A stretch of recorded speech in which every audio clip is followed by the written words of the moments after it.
Hi guys and girls on YouTube, and welcome to my channel. In this video we're going to be looking at this vintage Philips KT3 colour portable TV that somebody sent in for repair.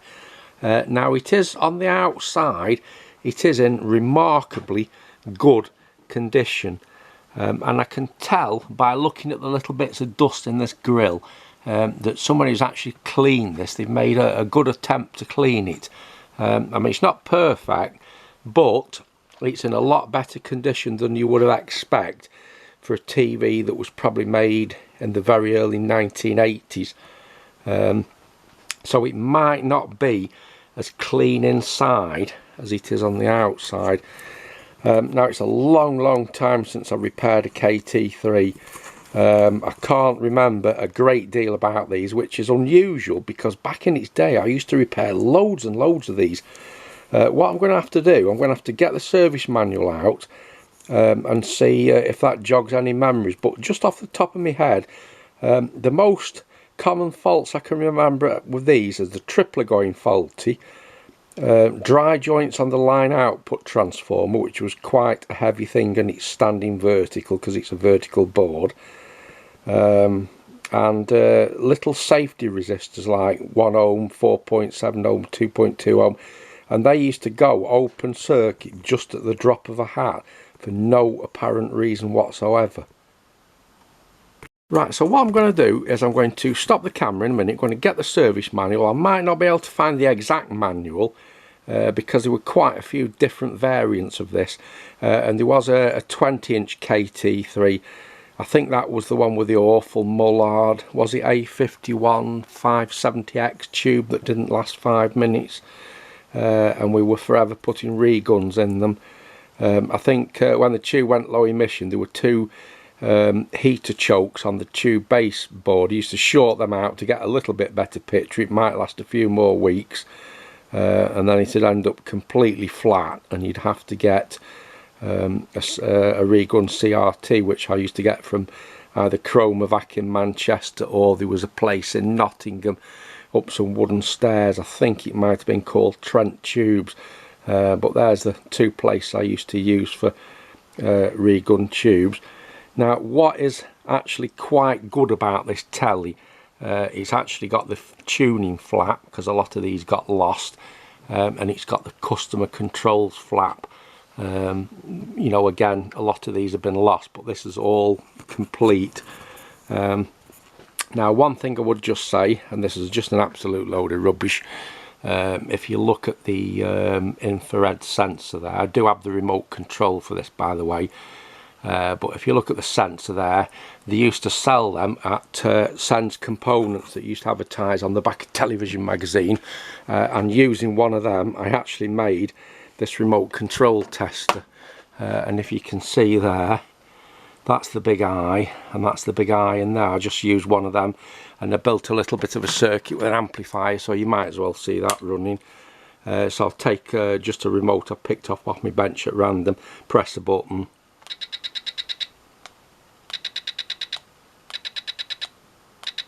and there we go. So that's just a little bit of useless information thrown in, but that, yeah, that's that sensor. I remember using one in there.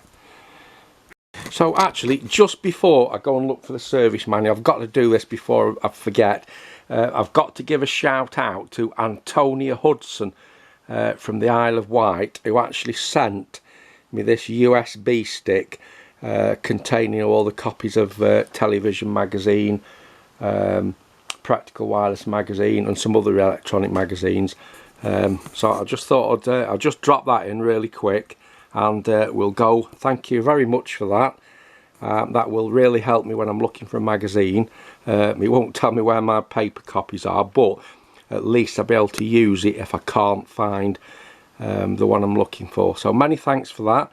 I'm just going to pause the camera now while I go and see if I can find a service manual for this telly. I have no idea what's wrong with it.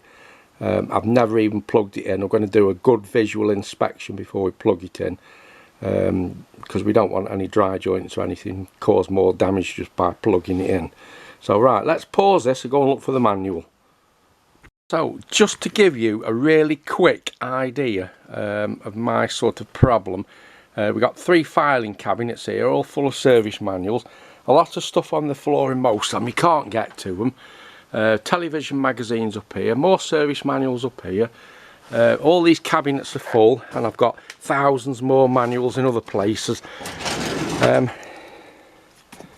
So as you can see, I've got, well, everything I used to do in the 80s and Network, Indisit, Fidelities. I've got all unusual brands of things here, so it's an absolute nightmare looking for something. Now I've got an idea.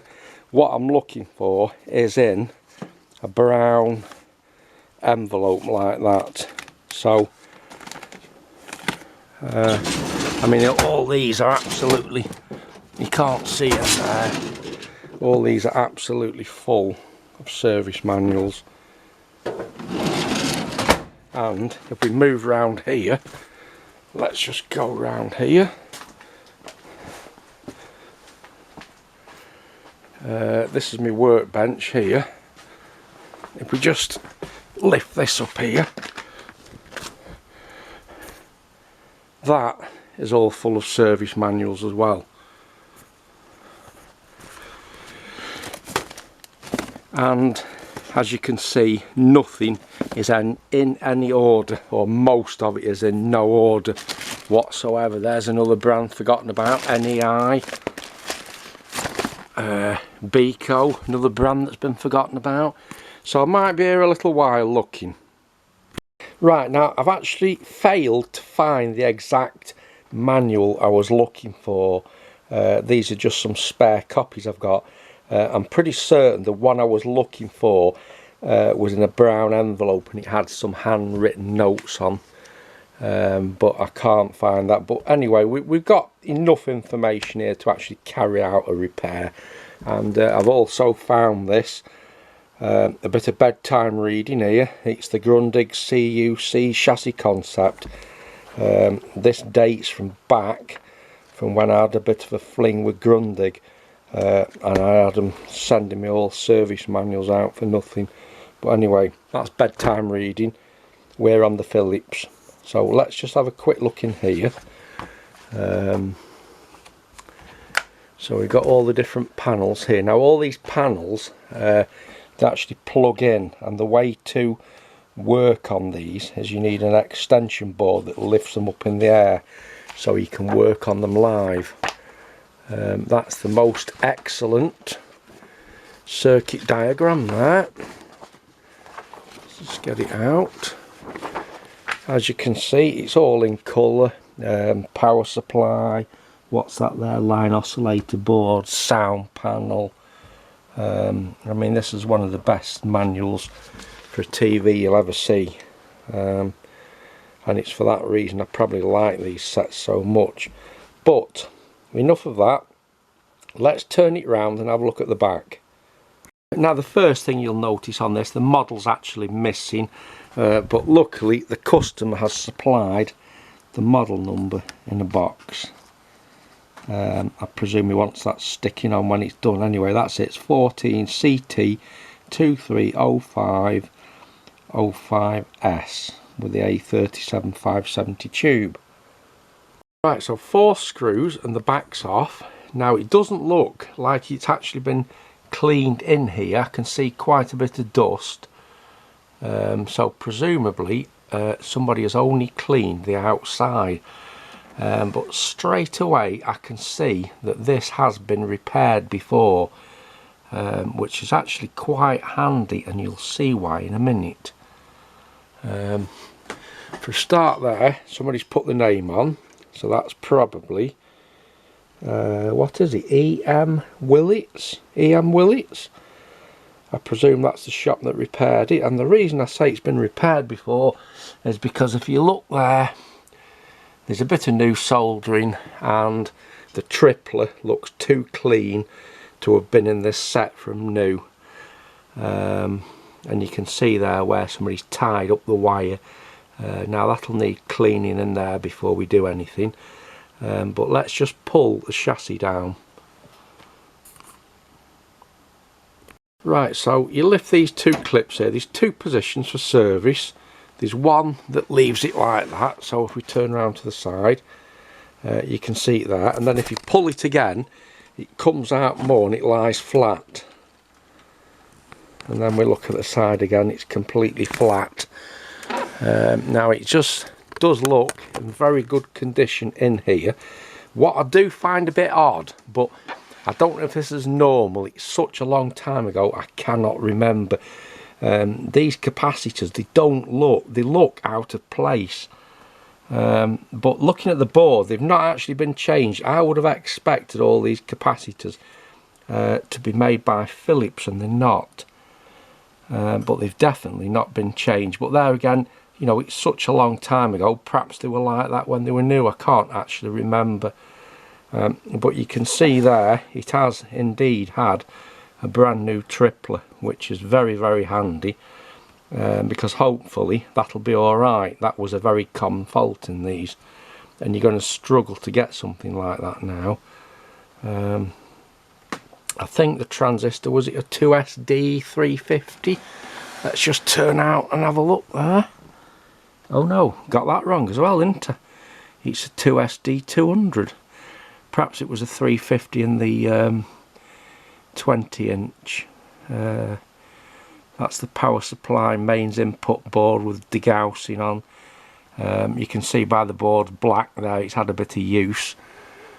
But apart from that, it all looks in remarkable condition.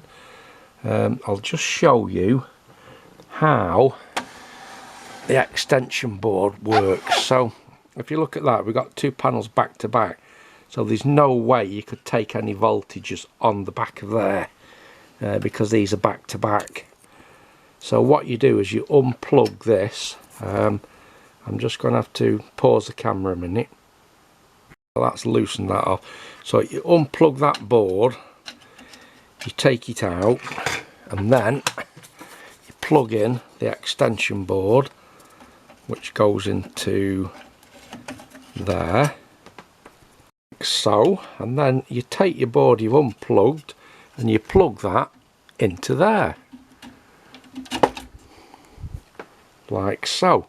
So if we turn around now, you can see with the extension board we've got access to the back of the board for live testing.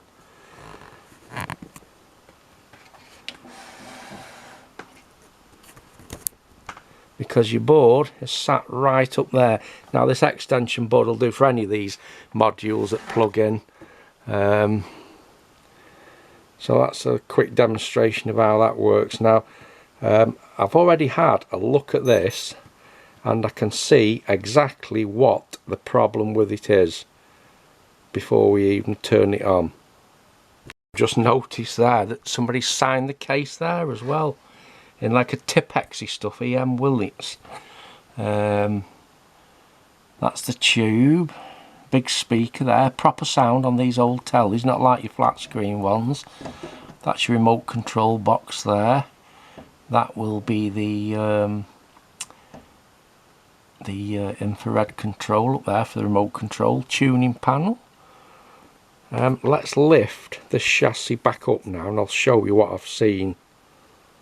Now remember I said earlier on that these used to suffer from dry joints on the line output transformer, which is here. Well, let's take a look there. Let's see how if we can zoom this in. I can see a classic dry joint, and that is obviously what's wrong with this telly. I can't remember what it caused, maybe tripping out, but can you see it there? Let's see if we can zoom a bit more. There, and you can see where it's been burning. So pin 10, I think pin 13, that doesn't, it's not really bad, but it doesn't look too good. But that is definitely the problem with this telly. Alright, I'm going to have to focus. That's about as best as it gets there. You can see where it's black and burning. Let's just have a quick look. Maybe a couple of joints there that maybe need doing. they just started, they're not gone yet, but they're just starting to get dry and cracking. But that's your problem, pin 10. Let's have a look in the service manual. It's probably something to do with a line scan, carrying a heavy current. Might be the line scan coil output, is it? Because you've got their line deflection out, and that might be scan coupling capacitor or there. Let's just have a look, pin 10 in the manual. Right, well, I actually got that wrong. Pin 10 isn't the line scan output, because that's the line scan coils there. Pin 10 there is actually the earthy end of the overwinding, which provides a tap off here for the beam limiting, I think. Let's just trace that back where that goes.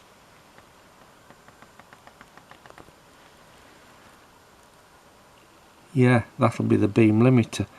So I cannot remember what I would have thought been the earthy end of the overwinding. You'd have had arcing between them two pins, because that's the 8 kV input to the tripler there. That's the earth of it.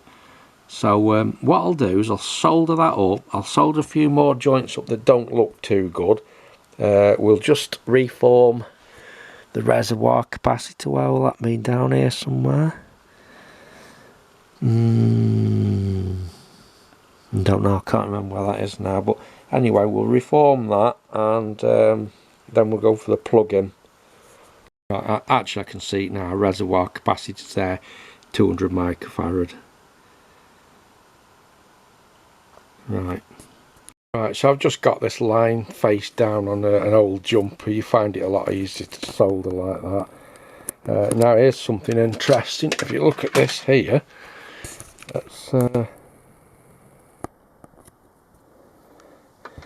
we've got a dry joint there, and there's nothing actually connected to that pin, so it's not carrying any power.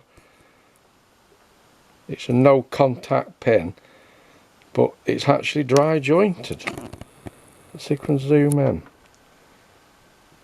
No, not particularly. But anyway, we're going to do it anyway, just for cosmetic purpose. But I can see the start of one or two other odd dry joints appearing here and there that need attending to. So let's do that next.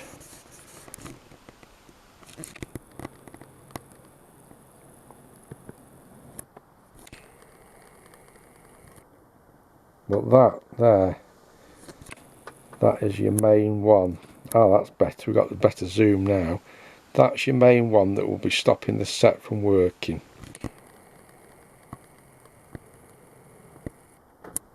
Right, soldering irons on, 370 degrees, ready to go. I'll just stop the camera while I do this. Right, so what I've done is I've just taken a little bit of the old solder off with some desoldering braid, and we cut brand new solder on. That makes a better joint rather than just soldering on top of the old solder. But pin 10 there, the one that was arcing, I've desoldered that. That's going to have to be cleaned because the contact is oxidized, and a few bits and pieces here I've just desoldered. So let's do that next then. Right, so I've actually soldered up more than's actually necessary, and the reason I've done that is, let's just call it preventive maintenance. You can see where I've soldered quite a lot more joints than it really needed, but it just make it more reliable in the end. Now normally when I'm working on modern equipment, I clean all this flux off, and you'd have like a brand new looking board. But in the case of this vintage TV, I'm not going to do that. I'm going to leave it exactly like it is, and I'll tell you the reason why.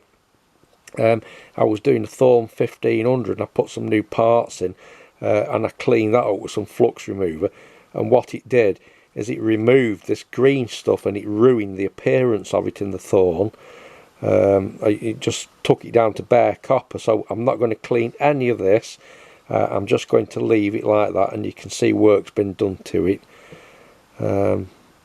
But I've got this lying face down on an old jumper on my bench, which turned out to be a good move because I've spotted even more wrong with this telly now. So let me just show you what I've seen. So there's another dry joint there. I've no idea what it is, but you can see the solder has completely gone away from that. So that's probably an earthing point for something that will be causing a problem. I've seen something more serious under here. I'm not sure how this has happened, but can you see there the track's actually broke? The printed circuit board's broke. It's almost like it's caught on that, levering it down. Let's just spin it around on the jumper. There's two. Get a screwdriver in there. The board's broke there, and there's two tracks broke. Now one of them says 30 volts, so that will be carrying a 30 volt to the tuner, so you'd have no tuning. So the next thing I'm going to have to do is repair that. Let's just get it from this angle.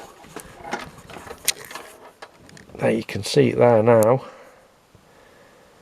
So there's that to do, and there's that dry joint to do there. And while I've got it in this position, I'm going to have another look at all these other connections just in case anything else needs doing. But yeah, there's a couple more serious things there to attend to. In fact, he's very, very close to that. Anyway, let's do that next. Actually, the more I look at this, the more I see wrong with it. There's a dry joint there on the collector of that transistor, which is probably one of the frame output pair. So I'm going to do a bit more soldering round before we do anything else. Right, so I've just glued that bit of circuit board down that's broke off. I'm just going to repair them tracks now with some a bit of wire. Right, that's the track there, cleaned off, ready for bridging. And, that's how I'm bridging it, with two little bits of wire. I've put one on, I'm going to put this one on next. Right, so there you go, two tracks repaired. I've just got to do the dry joints on there. You can see that if I press the board, you see it opening and closing. There you go, so that's got to be resoldered up. I'm not just sure what that is. Is it east-west, or is it part of the frame? I can't remember now, but anyway. So, tracks repaired, more dry joints to do, reform the cap, and then we'll have a go at switching on, see what happens. Right, so I've soldered up everything I can possibly see that might cause a problem. That is the track repair there. We're just going to reform the reservoir capacitor now, which is here. Right, so some while later we're back onto this telly again. The capacitor's done. We're getting ready to turn on now. Right, actually, before I power up, I'm just going to run a meter over these safety resistors, because they used to go open circuit for no apparent reason. So it's quite likely that one might have gone open circuit when this had a fault on. So it's easy to tell the safety resistors. If we look at the back of the board, the safety resistor's got two bars either side of the resistor symbol. So that's one. That's another there.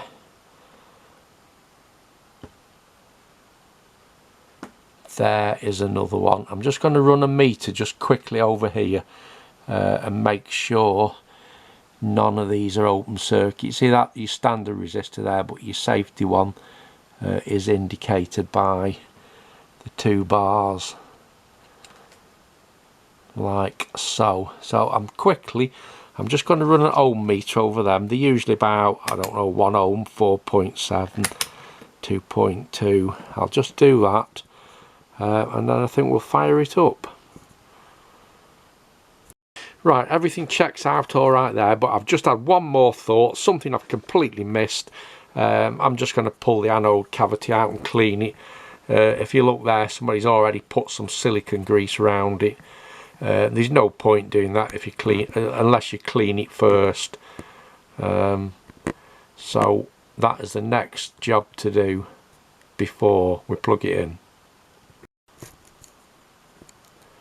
Go on, what's wrong with the camera? It's not focusing. Right, take a look at that. That's nice and shiny now.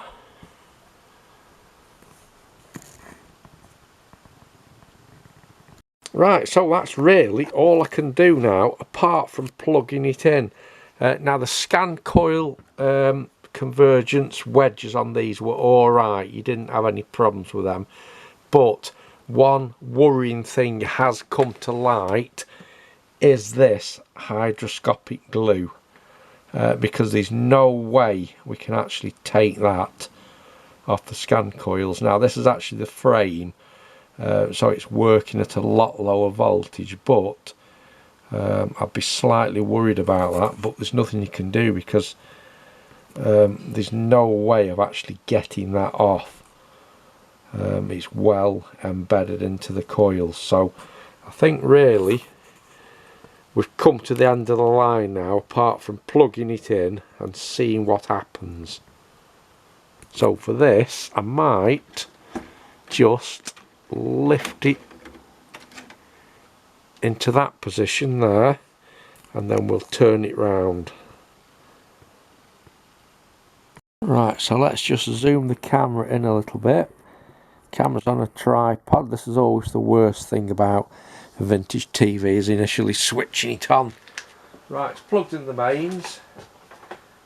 Just make sure I've got a clear path to run if anything happens. It's in the off position, turn it on at the mains, and here we go. 3, 2, 1.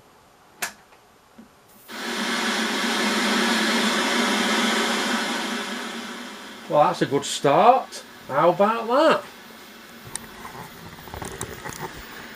Yeah, it's come on. Picture, I don't know if it shows in the camera, the picture's very yellow. It might be a fault with the blue output stage. Could be the tube that's worn. I don't know. We're going to have to tune, get a skybox to this and tune the signal in, but it's looking good so far. Channel change. Yeah, that's all working. Volume. That works. It doesn't actually look on the camera I'm looking at, it doesn't look. It looks black and white on the camera, but it's very, very green. Right, I'll just stop this and we connect a skybox to it.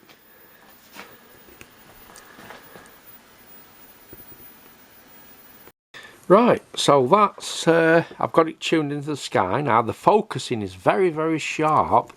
And we do have blue, but the grayscale is very disappointing. Let me just swap the skybox into colour bar mode. I don't know if you can tell on that. I mean, on the camera it looks alright there, but that's not white, that's very yellow.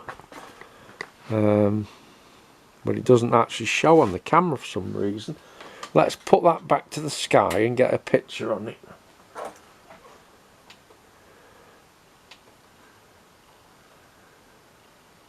With that slightly higher price point of 150 have a lot more living space. We just thought that maybe if we were there with 2 people, we would maybe perhaps want that little bit more living space for the price. Well, first of all, we can't change. Right, so what I need to do now is dig out it, and then we'll just have a look if we can tweak the grayscale, if that is the problem, or it's the tube that's slightly worn.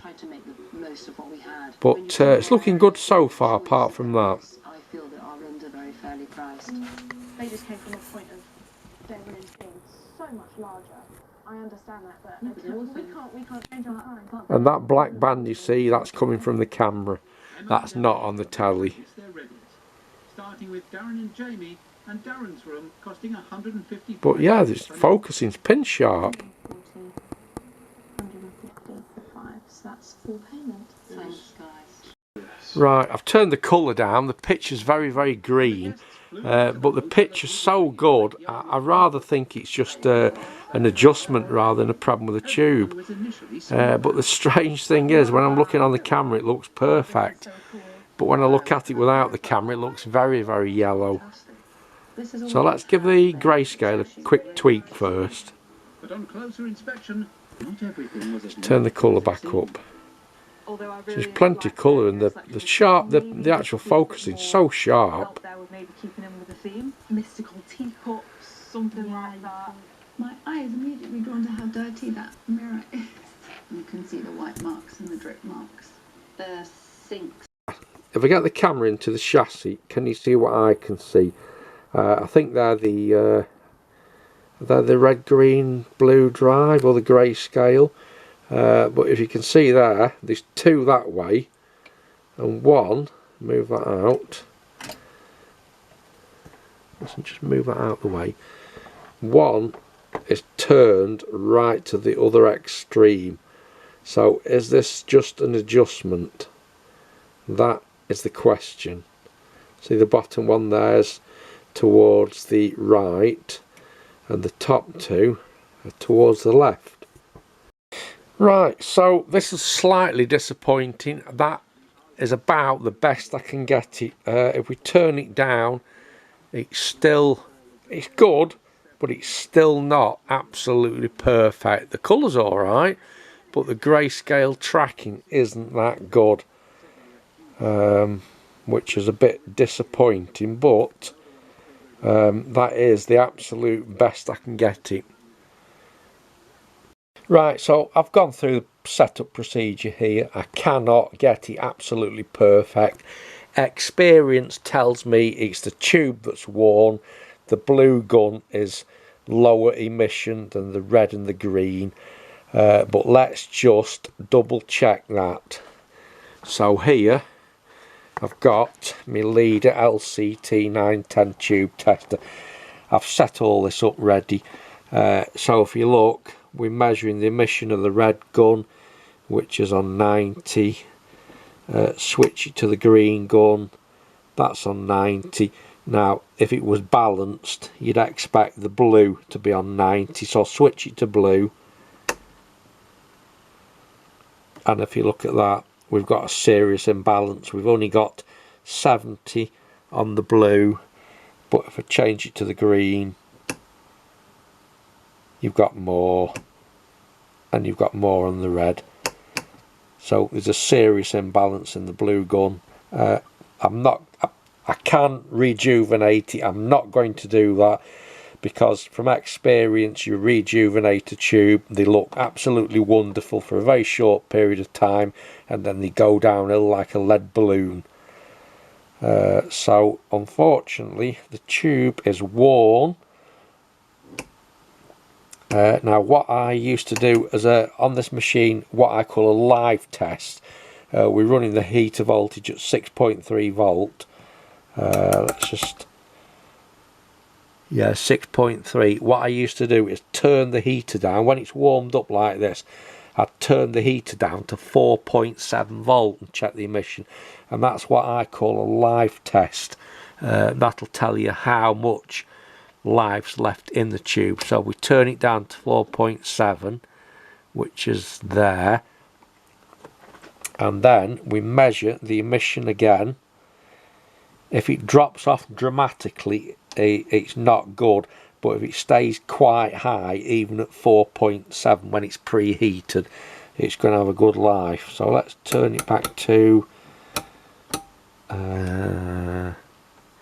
emission.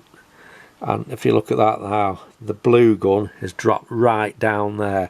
If we do the green gun,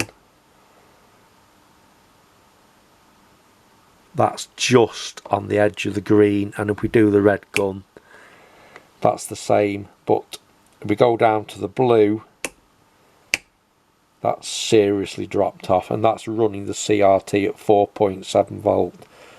So absolutely, the blue gun is well worn. So we've come to the end of the line. That's all I can do with this telly now. I mean, it is good. It's still very watchable and there's still plenty of life in it, but there is an imbalance in the grayscale tracking which can't be corrected by adjustment. So there we go. I mean, it's not that bad. It's just not absolutely perfect. And it looks a lot better on the camera than what it actually is. So let's put that back out to Sky, back into Sky. Like the switches at the back.